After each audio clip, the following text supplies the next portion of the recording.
The people that most influenced me were, of course, my parents. As an only child, I spent a lot of adult time with them as adults. And I remember when I was 5 or 6, my mother having meetings at the house where other ladies came over and they planned charity events, and watching them talk about seating arrangements and food and what they were raising money for. My father was involved in the community. I remember his going to a number of meetings when I was in grade school. I waited for him sometimes till he finished up. And then there were some other influences outside my family.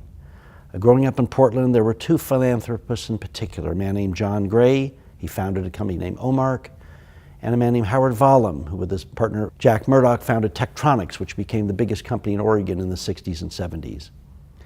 I went to a private school, Catlin Gable, and John Gray was chairman of the board. Well, I'd always befriend staff at the schools I was in my whole life. And I'd go see Mr. Bass, the controller, and see him once a week and talk to him. One time I was in his office and I looked down and I saw a check for $50,000. That's a big check today, a much bigger check in 1968. And I saw it was from John and Betty Gray to Catlin Gable. And I asked, gee, what's that? And he said, well, it's very confidential, but John Gray writes a check to cover the deficit of the school every year. That really hit me, that here a man who was so respected in the business world could make a little more money than he needed, and he could help give back and help institutions like that wonderful school I was at be able to survive and flourish. So for me, I've sort of found this niche of collecting art, which I love, but then the sharing it with audiences is beyond joy.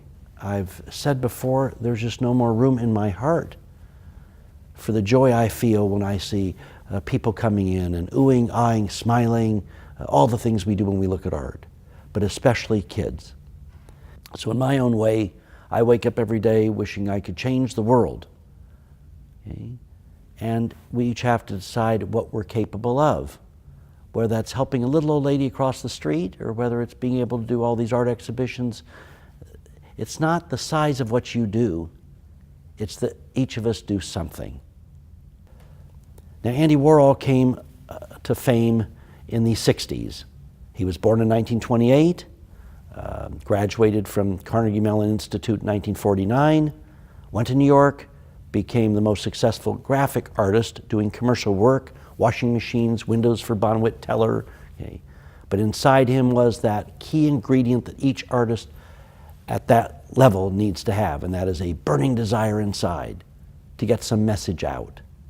If you think about it, if Andy Warhol's work looked like Van Gogh's, he wouldn't be known, because we already had a Van Gogh, we've had a Matisse, we've had a Michelangelo. So every artist has to have this desire to get some message out, but has to do it in a different way. The artists like Andy Warhol, who have stood the test of time, do so because their work is universal in its message. Andy Warhol, I think, is the greatest of the great artists of post-World War II America. It's hard to compare Roy Lichtenstein, Jasper Johns, Ellsworth Kelly, Rauschenberg, Warhol, the greats of that time. They're all equally good. But Andy Warhol in particular was able to create images and get messages across then that are still as relevant now.